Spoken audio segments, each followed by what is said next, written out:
There's Marty Biron. There's Jeff O'Neill. There's Frankie Corrado. We spent over half an hour here on Wednesday night eviscerating the Toronto Maple Leafs for that performance. I would say rightfully so in Game 5. So I think they probably deserve equal time and equal credit for a rebound road game, perfect road game, to force a Game 7.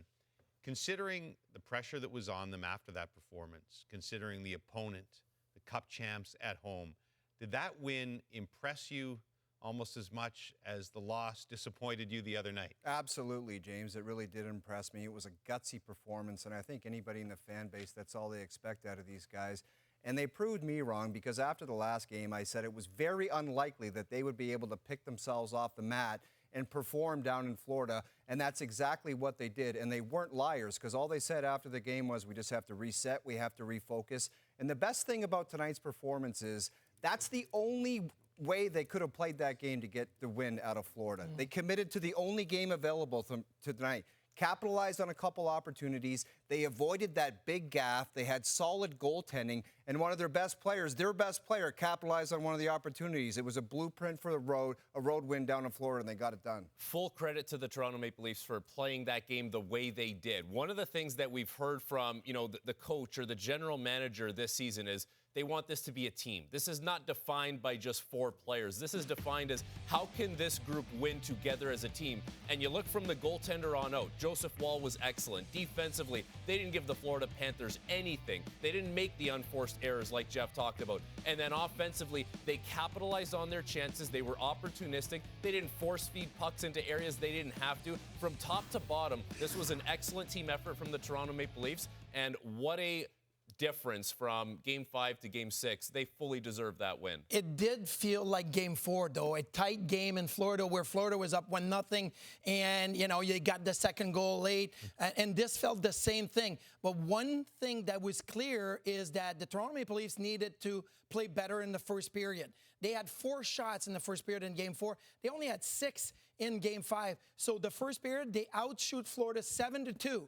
Like, 7's not a great number, but they only gave up 2 shots to the Florida Panthers in the first period. That was the standard they needed to set in this game to say, hey, we can play a tight game. It can be 0-0 for a while. We're not going to give up a lot.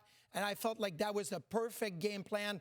Look, it's not about scoring 6 or 7. It was about keeping it close, getting the bounce. And Matthews missed a shot. It goes 5-0. Like, it kind of fan on it. That's the bounce they needed. And it's stating the obvious, the first goal of a hockey game is so important, but against the Florida Panthers, it's like when they get it, it's locked down and it's game over. They got 2, and that's when the game changed, and they had to stretch it out and open it up a little bit. And you could see the confidence just building by getting the lead. And there was no player that faced more pressure, more heat the last couple of days than number 34, with number 16 probably right behind him. So how fitting is it that they team up on that goal? That's all you're asking. Everybody, I think there's an expectation from some fans that they're supposed to go out there and dominate every single shift. You're just not going to do that against the Florida Panthers. What you're wanting from these guys is when the game is on the line, they have abilities that others don't, and that's exactly what happened on this play. That's when you can make a fancy play right there. A wide open Mitch Marner passes it to Auston Matthews coming through the slot. And he's the only guy in the team that can shoot it from there. I'm sure, Marty, if you ask Bobrovsky, he might want that one back. But at the end of the day, he was the guy that decided the game. The puck was on his stick, and he made it count. That's what people are expecting. First of all, I hate that saying. Every goalie wants every one of them back. But it kind of looked like he missed the shot. He was going to go up. It kind of stayed on the ice. Maybe the stick got in the way a little bit, and it fools Bobrovsky 5-0. But you talk about Auston Matthews. So if you're struggling to score as a player, what's the thing you're going to do? You're going to go to the front. You're going to shoot the puck, and you're going to go to the front of the net. You're going to go where you need to be successful. He had 4 high-danger shot attempts in this game. That's the most that he's had since Game 1 against the Ottawa Senators. Like, you're looking at Game 1 to now. That's a lot of hockey.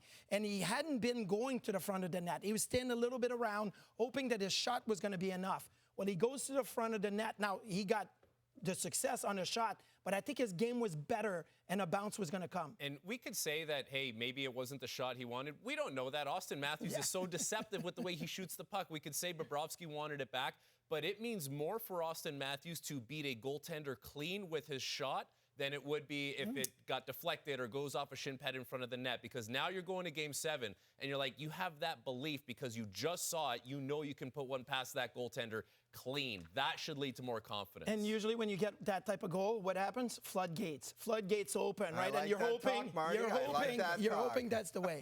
As we always do, we'll spend the next half hour here gathering all sorts of post-game reaction. It begins with Mitch Marner of the Leafs. Backing down the excitement level like I talked about this morning that we had in morning skate, and just carrying that over to the game. You know it's not going to be an easy game. You know you're not going to get many looks. You know we just stuck with our guns and made sure we made hard plays, and we got the result. It didn't give you much. What did you see on Auston's goal there, how it played out? Yeah, I just tried to stay above both D and, you know, kind of bobbled it, and I was able to jump on it quickly, and you know, like we've done all year, I try to get the tone with the puck with speed coming down the ice, and regardless where he's shooting it from, there's always a chance it goes in, and you know, it's a goal scorer's goal. We needed that, and that's what he does. We saw Matthew fighting through something there. I mean, what did you see from him tonight? Just the effort. Yeah, you know, that's what we love to see. That's what a lot of people are battling through at these time of the year. So, yeah, he you know, didn't slow him down at all. He continued to battle, and something you love to see. You guys try to keep the noise outside, but there's a lot of it. What did you guys show tonight? What did we show tonight, sorry? I mean, like we've talked about all year, we don't care. We just go out there and we want to do our thing. That's you know, what you love about this team is there's a lot of trust in that locker room with one another. You know, it was a great morning skate, like I spoke about, and you know, we carried on to the game, and we knew it wasn't going to be easy. We knew we weren't going to get many looks. The thing we just loved about it was staying patient with our game. A couple big kills to start off too, and you know, just stuck with it and got the result. What does it mean to get another chance at Game 7? Yeah, you know, it's what you want to play for, and especially, you know, what you when you're going down 3-2 into a away building, you know, you want to bring your best, and I thought we did, and you know, the job's only going to get harder, so can't be satisfied. Got to take care of yourself, take the rest that you need, and be ready for you know, a hard game. What's it like to play Game 7? It's always exciting. It's always a lot of fun, and you know, this is, I think, one of our first ones really at home, maybe our second. So it'll be great to hear the fan base, and you know, I'm sure they'll be ready for us. What did you make of how Joseph performed for you guys in the goal today? Yeah, unreal. Made a couple big saves when we needed them. Our D and forwards, you know, getting in lanes when we need them to as well, and just a buy-in from everyone. You know, I keep talking about it. We knew it wasn't going to be easy tonight. We know that team's extremely hard to beat, and they don't give you much. So when we needed Joe, he was there for us big time tonight, and that's what he's done all year for us. Thank you, Mitch. Thanks, everyone. Now you set up Pacioretty for the second goal, Bobby McMahon. What are you most proud of when it comes to the team's effort here tonight? I think just the effort we came out with to start. I think we were just all over them, winning battles, playing in their zone, playing the right way too, limiting our turnovers. And I think that was what propelled us all the way through. How does it feel to play in a game that's that tight, that with so much on the line? That's kind of what you live for. You want something on the line, you want to play for something, and that's what we did, and we rose to it. What does it mean to you? First playoffs now, you get a first Game 7. Yeah, it'll be cool. I know watching all the way through growing up, you always see so many series go to Game 7, and those games are always fun to watch and intense, and both teams really bring it, so it should be fun. Lots of pressure on your big guys. Auston and Mitch come through. What do you say about them tonight? Yeah, they've been strong. They've been strong all the way through. I think they really elevated today, took that leadership role to another step, and led the guys to a win here. What did you guys do to regroup? It was a tough loss, obviously, at home. What happened over the 48 hours to get you to the point where you can start like that tonight? I think the emphasis is mostly on how good we are as a team and recognizing that and believing in that. Especially you just go back to like the first couple games of the series, some of the first games of the playoffs. I think we realized how dominant we can be, and if we play the right way and everybody plays on the same page, I think we can really roll it over and take it 2 teams. Was there a little bit of anger at your play in Game 5, like as a team, and wanting to out and prove that wasn't really the real Leafs? I think it's just we take it as a loss, and whatever the score is, it's a loss, and we're going to respond in the biggest way that we can, and that was, I think, evident in the first few minutes of this one. What's there most about Joseph Woll's performance here tonight? Just the fact that we weren't worried about him for 1 second. I think he was just solid all the way through, square to pucks, on rebounds, sliding across for back doors. He was all over it tonight. Was it about nice that obviously not 100% tonight? Yeah, I think he did a great job. I think he's always been a horse for us, and he continues to be. What do you say about Max Pacioretty? I mean, that's another elimination game goal for him in his long career. Yeah, it's big time. He was busting there. I think all the guys were believing in it. All the guys wanted it, and he was able to pull one out there. What's it mean to you to set it up, right? Like, Bobby McMahon stole your thunder and did some pretty solid analysis on Joe Woll's performance there, Marty, but we'll get you to do it anyway. His numbers were atrocious coming in. 877 save percentage, which was 18th among goalies in the playoffs and 8th out of the 9 who are still playing and seeing action. And he tosses a shutout there. What impressed you the most? Well, I mean, right from the start, the first shot he faced, Sam Bennett came down and shot, and it was right in the belly, no rebound. His positioning was good, his confidence was good, and then he made a save on Bennett late in the third with about 7.5 minutes left. It's a 1-0 game. Bennett was driving the middle of the ice, but this is the positioning, what you expect from Joseph Woll. I think his preparation was excellent. This is the shot right in the chest. He's really in a good position, and when you have games like Game 2, he was excellent. Game 3, bad bounces, off of Morgan Riley a couple of times. Game 4, excellent, but the Leafs lose. Game 5, I don't think it mattered really, and I think that's the approach. If you're a goaltender, you're looking at Game 5, you say, okay, like you have to separate yourself from the rest of the team sometimes and say, even if I put a Dominic Hasek-like performance, will it have mattered? I don't think the team was good enough in front of him. So now he sees his team only giving up 2 shots in the first period. He's like, hey, my team's going. Now I'm going to be giving my team a chance to win it. I don't think he won the game all by himself, but he didn't lose it, that's for sure. And I think he was really solid. I think the biggest thing he did tonight was he gave his team confidence just by the way he looked in the net. Because every other game I've watched him play, a lot of the games anyway, I'm looking and I'm thinking, when's that ugly one coming? Like there's just that look to it where the shots are coming on net and it's like, is that one going to go in? Is that one going to go in? He looked confident. He looked like he had a lot of energy in there. Just the way he was popping back up on his feet. And the goaltender can give the team confidence just by the look and the vibe they have. And they're obviously stopping the puck helps. He had it going tonight. That's the best game I've seen that kid play. He was awesome. And you know what? The goaltender can give the team confidence. It can also work the other way around. Like you saw those shots that Marty put together. There's not a lot as far as like grade A's right in front of it where it's like man on man, I got to make this save. There wasn't the back toward Boqvist play. Like this was a really solid performance defensively, and that lends itself to Joseph Woll having that great performance in the net as well. They only gave up 9 high danger chances all game, right? And that's a low shot number. Blocker, I don't do, like I'm not shot blocker over guy. 20. When you played. Exactly. I just don't like being a part of it, period. But they did a hell of a job near the end of the game. And Woll is developing a little bit of a reputation in these elimination games now where his record is 4-1 overall. I hate the phrase limited sample size because we use it all the time. It kind of is, but that's still impressive. Certainly a lot better being 1-4 or 2-3. In an elimination game. The pot shot was not necessary. I know. We're trying to. I want to publicly people apologize right now. I mean, but you said it's kind of true. Wow. There's a lot of goalies that didn't want anybody blocking shots in front of them. That's right. The other thing, too. It's your job to stop. Exactly. Getting a couple on Bobrovsky, we talked about how streaky he is, but maybe he can go the other way, too, when you get a couple of on him. So we'll see what happens in Game 7.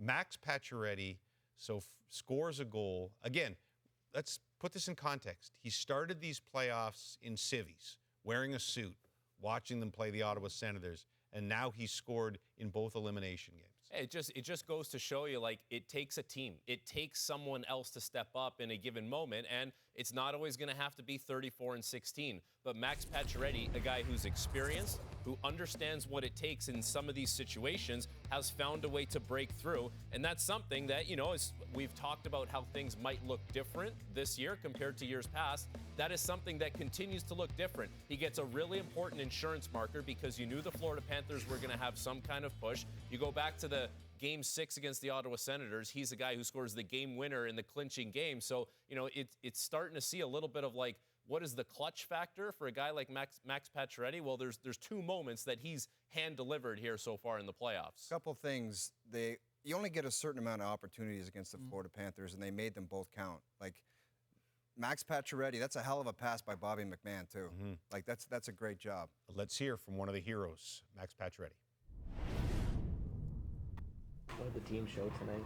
We showed, a lot. It's I've been in that situation probably more so than a lot of the guys, and it's really, really easy to get, frustrated or deviate away from the plan. But we were really patient in our game, weathered the storm there, halfway through the game, and then found our legs again. Just the ebbs and flows of playoff hockey is all about staying patient. We're able to do that. To that point, what was the last 48 hours like? What did you do to reset from an effort you guys probably didn't like in Game 5? I'm sure everyone probably handled it a bit differently, but you flush it. I think, might sound wrong, but sometimes that's a better feeling than like a heartbreaking double overtime loss. In terms of, we just knew we had so much better, and it's not always perfect. Tonight wasn't perfect. It never is in the playoffs, but when you're able to like flush a game like that, a lot of times you come out with a little bit more energy, and I'm not sure everyone handled it that way, but I can only speak for myself personally. After such a tight, tense one tonight, what goes through your mind when you see Auston, finally break through and score for you guys? I mean, this is such a huge, huge goal. That's a situation where no one wants to make a mistake. You could feel the tension on both sides there at that point in the game, and just an unbelievable shot from an unbelievable player, and that's why he's our captain. To that point, I mean, him and Mitch have been under a lot of pressure. What did they show tonight? It didn't look like it tonight. They played both of them played a great hockey game, and everyone will probably want to talk about the goal and the points, but I mean, even there at the end, just so many good plays that I can replay in my mind of winning stick battles and winning puck battles to seal that win. And I've never been as good as them, but I've been in their shoes a little bit, where you're kind of judged on one thing as a player, but they bring so much to this team, and as a group, it doesn't go unnoticed, and it showed tonight. Such a tense game. What stood out about Joseph Woll's performance tonight? It's obvious, right? Like, just so much composure, and we talked about how he came into this situation in a really tough position, and I had spoken, I know many people probably have spoken about the work that he puts in, and that's why guys like that tend to get rewarded. What do the words Game 7 mean to you? It's fun. It's a lot of fun. I can't wait. It's gonna be we're going to war. Yeah. Here's Florida coach Paul Maurice. We didn't get the puck there early enough, I don't think. We launched it a bunch of times in the 80s, but I thought we were just late with the puck. 31 block shots officially for Toronto. How big is that when you just can't get anything through? Yeah, I think they've had a big number the entire series. We kind of expect that. I just thought we were late getting it off our stick. I thought we were waving the gun a lot, but didn't want to pull the trigger on a few. Just made people nervous. Paul, over here. You guys have been through a few Game 7s before the last couple of years. Just what can you draw from those, and what you hope having the experienced group will help you guys as you go through? I don't know that you go back too far with anything. We've played Game 7s before. But it's just, we're not going to show any video of those Game 7s, so we'll look at our game tonight and see where we can get better. Paul, what would you say changed from Toronto's side between Game 5 and tonight? Not nearly as much as everybody in this room is going to write. But that's not, they worked hard, they played hard tonight, but I thought that the last game. But they got killed for that last game. They didn't deserve to, in my opinion. I mean, we had 4 knucklers go in that probably don't. It was a pretty tight game. Didn't feel like that on the scoreboard, but when you look at watch the game and you look at the analytics, that game, the 6-1 game, was the second tightest game of the series. So this one will look a lot like that. There's not as much offense. We had 2 pretty good offensive teams. There really isn't a whole lot to be had out there. So they played hard, we played hard, it was tight. You know, we had probably 4 go in last game that I'm not sure you're counting on that happen on a regular basis or even every 10 or 20 games, right? We had a couple going off sticks. So where you get into a 0-0 games is going to be tight. Paul, from emotions or tactics or nerves or execution, what are game 7s like from your perspective? Oh, they're free. They are all the energy you've got with no concern about tomorrow, right? You want to have talked about your game enough all year that everybody understands the game that you're going to try to play, and you don't need a lot of extra coffee. You'll be ready to go. Paul. Another massive piece of this Leafs win that forces a Game 7, a penalty kill that was perfect, 4 for 4 on the night, and only one Florida shot. But the biggest one, Carlo takes that penalty at 8:49 of the third period, and you can hear Leafs Nation going, oh no, here we go. And not only are they not going to, they got nothing established. Nothing. And listen, a complete effort by a team, that includes the penalty kill, that includes special teams. And, you know, the penalty kill comes through in a big moment of the game for the Toronto Maple Leafs. And, you know, you can see a lot of the good tendencies that a good penalty kill would have. Starts with a face-off win, but then you have to win some battles along the way. But they did a great job of making sure that this puck got down the ice as much as possible, not allowing the Florida Panthers' best players time and space. And you think about how critical this moment was. 1-0 Toronto. The Panthers are mounting a push. This is their way into the game. And credit Toronto because they did a great job defensively at 5-on-5, and they continue with that at 5-on-4. There was no room for the Panthers' best players to get their puck touches, to feel comfortable, and ultimately, if it wasn't Toronto getting the puck down the ice, if it wasn't Toronto making good stands at the blue line, it was Joseph Woll making a good save. That is something that we saw throughout the other penalty kills on the night. So a complete performance also included a special teams victory when it comes to the penalty kill. 5 clears by the Toronto Maple Leafs on that penalty kill, 1 by the Florida Panthers. They tried to get it back to the point. Right. It went all the way down, so 6 clears. Usually think that 1 clear is about 20 seconds. So, I mean, 6, that's the full 2 minutes right there. That's what they did. 1 for 6 in Game 4 were the Florida Panthers, 1 for 5 in Game 5. So you give up a goal in those 4 power plays, it changes the game. The penalty kill was huge for the Toronto Maple Leafs. Yeah, you can sit here and say maybe the Florida Panthers stunk tonight on the power play, but you got to give credit to the Toronto Maple Leafs. 100%. The last game, we just loved saying, oh, Matthews and Marner suck, but we probably didn't get enough credit to the Florida Panthers for playing a hell of a game.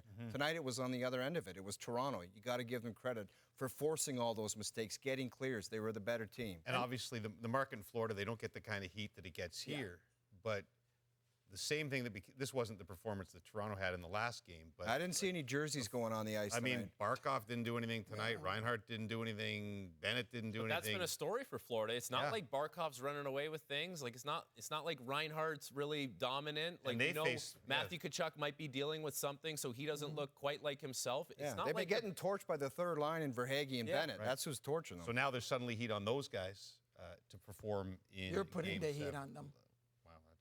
That's what we do. We put heat on people, Marty. Here's Toronto coach Craig Berube. Show down 3-2 to put in this performance. Yeah, there's always pressure. I mean, I think, I looked at it, come out in our first period, we really, we skated, we're on our toes, we played our game. We played a simple game tonight, and we're determined. That stands out for me more than anything. Determination, on our toes, skating, moving the puck, doing all the little things right. We managed the puck really well tonight, in my opinion. We didn't have many turnovers, got pucks deep, all the simple things. A lot of things you said there were hallmarks of what Auston Matthews brought, but I'm wondering specifically to him what you liked best about his game tonight.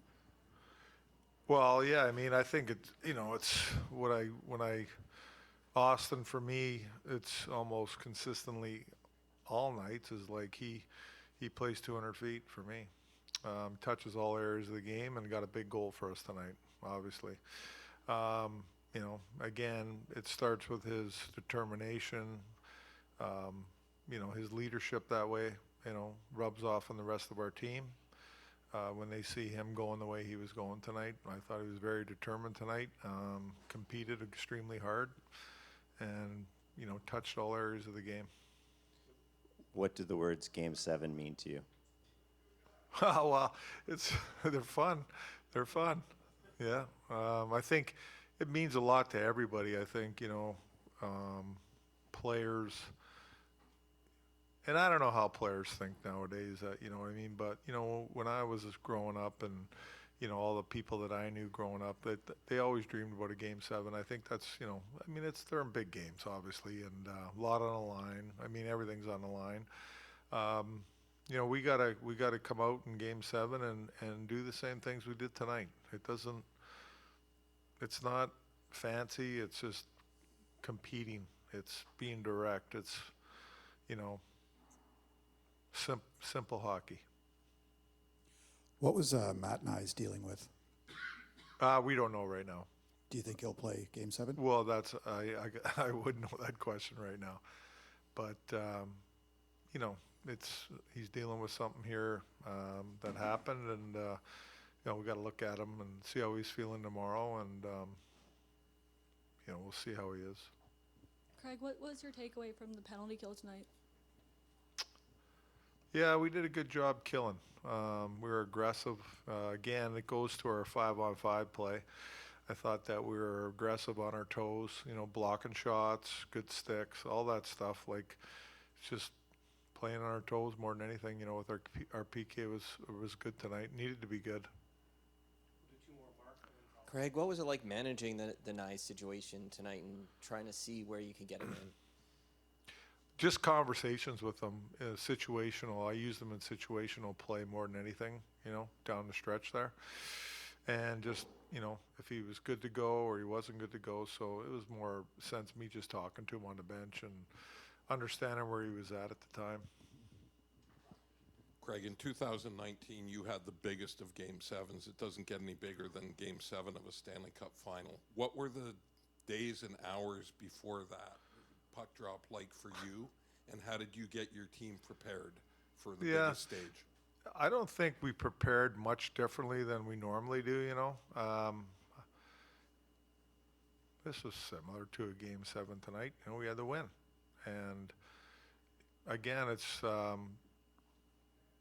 not complicating the game, you know. And I think that Boston Game 7, it was similar. You know, there wasn't a lot going on. I mean, they had a power play early in the game, and our goalie made some good saves. And it's all about just puck pressure and checking. It really is, and managing the puck. And you just got to stay patient with your game. And, you know, we ended up getting a goal, and then we got another one, and, you know, things open up. But preparation for myself is, you know, it's a lot of waiting around, a lot of thinking. I enjoy the game when it gets going much more. But it's, you know, you just got to, the game's not played throughout the day. You got to just keep everything in check and not overthink things, and, you know, let everything just happen throughout the day, and it'll come to you. And then, you know, you get, again, you know, when the puck drops, you're ready to go. That's, you know, best I can tell you. Thanks. He reminds me of Daryl Sutter in the sense if you watch a news conference, let's say you had no volume on, you know what the questions were, you can never tell if they won or lost. It's exactly the same. Yeah, he said some standard stuff there, just commenting on the game. I liked what he said this morning because everyone was asking him, why on earth would you put Marner and Matthews back out in the same line? And he said something great. He said, because I believe in them. And if I was a player and I heard that, that would mean something to me. And they went out and scored the game-winning goal. I thought it was great. And you know what? For those guys, like they showed something tonight where it is difficult to do the same thing over and over again in a game. Like it could feel robotic, and if you don't get the results right away, you tend to veer off of it, or you can veer off of it, and that's when you make yourself susceptible to making a mistake. Those mistakes oftentimes feed into what the Florida Panthers want you to do, and then they can jam it down your throat. Those two guys, they didn't do that tonight. They stuck with it. They were okay being, whatever you want to call it, bored, but it wasn't complacent. It was just, this is the process we have to do. and we're okay not veering off of it. So they showed something in that regard tonight. There's another step to take, though. Like if Matthews got a goal and that was a big goal in this one, maybe he needs to in Game 7. Marner had 0 shot attempts, but he played over 3 minutes on the penalty kill. That was the job that he had to do. But I feel like those two in Game 7, there's another step to take, and they can take that step. That was the great, first step, maybe get it back to Toronto. But as you said, about Craig Berube's belief in Marner and Matthews, I think it allowed them to make that step and not say, okay, I got to be hitting 4 home runs. I just got to take the next step and then bring it back home for Game 7. And their reputations are going to be on the line again, but they've allowed themselves to have this opportunity to change the narrative once again. The two real heroes of this one, Auston Matthews and Joe Woll, will be the last two we hear from tonight. Auston, when it comes to the team's performance tonight, what are you most proud of? I mean, I think just the willingness to just grind through 60 minutes like that and tight game. Throughout, Joe made some big saves. Thought we competed hard and obviously broke through there in the third and were able to grit it out. So, really proud of all the guys in the room from top to bottom. Auston, just tons of pressure on the group. I know you guys keep the noise to the outside, but what did the group show tonight in a really tough spot? I thought we just stuck together, honestly. Like I said this morning, I mean, it's, there's a lot of noise on the outside, but the main focus is, on the 20 plus guys that are in the room every day, playing for one another, just going out there and competing and doing our jobs. So that was really the main focus tonight, and I thought we came out and had a good start, and there's going to be momentum swings. I thought we handled those well. Joe made some big saves, and just a gutsy win. Joseph, what was it like not being able to play Game 7 last year, and what does it mean to you that you get to play Game 7 in a couple days? Yeah, it sucked not being able to play last year, for sure. I think this is just a pretty special opportunity for our team. I think, we feel good going in, and we know our process, and I'm just going to take that through. Auston, you've said everybody's dealing with something at this point in the year. What did you see from Matt Nyes as he was clearly hurting through the second and third? Yeah, I mean, he's a competitor. I thought he fought hard. He played hard. I don't know what the extent is as far as what he's going through, but when he got out there, he was still hard on puck, strong, and hopefully he'll be good to go on Sunday. Auston, we saw you take the stick up under your visor. I'm just wondering how close a call that was, and what was that sequence like when you go in the back and eventually return? Yeah, I just caught it in the eye, so a little scary there, but had some trouble seeing, so they just wanted to go check it out in the room and let it calm down, and I was kind of able to get some decent vision back, and fine to go back out there, but they definitely wanted to make sure it was check it out and make sure it was all good. Yeah. Auston, after so many close calls in the series, what was it like to see that puck go in such a big moment? Yeah, I mean, it felt great. Like I said this morning, I've had some good opportunities all series, and I'm just going to continue to shoot and believe that the next one's going in. So that one felt great. Like I said, it's a big win from our group, from top to bottom, and we earned to put ourselves in win or go home situation, and I think that's really exciting for our group. Joe, Auston and Mitch and the rest of the core guys, there's a lot of pressure on them. What did you see tonight from them? Auston obviously stepping up along with Mitch and the rest of the group. Yeah, I mean, I have all the confidence in the world in those guys and the team as a whole, and I think just from my vantage point, I think we just did a great job of playing the way we knew how to play, and I think the biggest thing I saw was guys putting their body on the line, especially in the last couple of minutes. There were a ton of block shots, and a couple times 2 or 3 guys in front of me laying down to eat the pucks, and I think that's the biggest thing I can say from my vantage point. But I have a lot of confidence in this group, and I know there's a lot of confidence in the room. Thank you. It's funny, they use that term noise all the time, and with a negative connotation to it, right? But imagine the noise if they win on Sunday. Yeah. The noise would be around here. Another opportunity to completely change the reputation individually and of this team. Well, what they did today, what I expect from them on Sunday is to do exactly what they did tonight. And I have a term that I use in big games and big moments, and it's just play according to the situation. And it was desperate. You lose the game and you go home, and everybody played like that. So they have to do the same thing on Sunday night. And for anybody going in the building on Sunday, you gave them what they deserved in the last game. But you know what? Those players just threw you nuggets. So maybe show them some love when they skate out on the ice, because it was a mess the last time you guys were together. So they brought it back home. They gave you the nugget. Now show them some love. And I'll guarantee you, everyone who's in that building is thinking, just when I thought I was out, they pulled me back in. I was gone for a holiday weekend. Now I got to go back in on Sunday. You mentioned noise. Auston Matthews mentioned two things: grind and compete. And if they bring grind and compete to Game 7, then they give themselves a chance. If that's not there, it's going to be a tough go against the Stanley Cup defending champion. And don't kid yourself. The same thing applies. Like the Florida Panthers, they're bringing their A game, just like we saw in Game 5. But there's no surprises from the Panthers. You know exactly what it looks like, and now you know exactly what it looks like to beat them.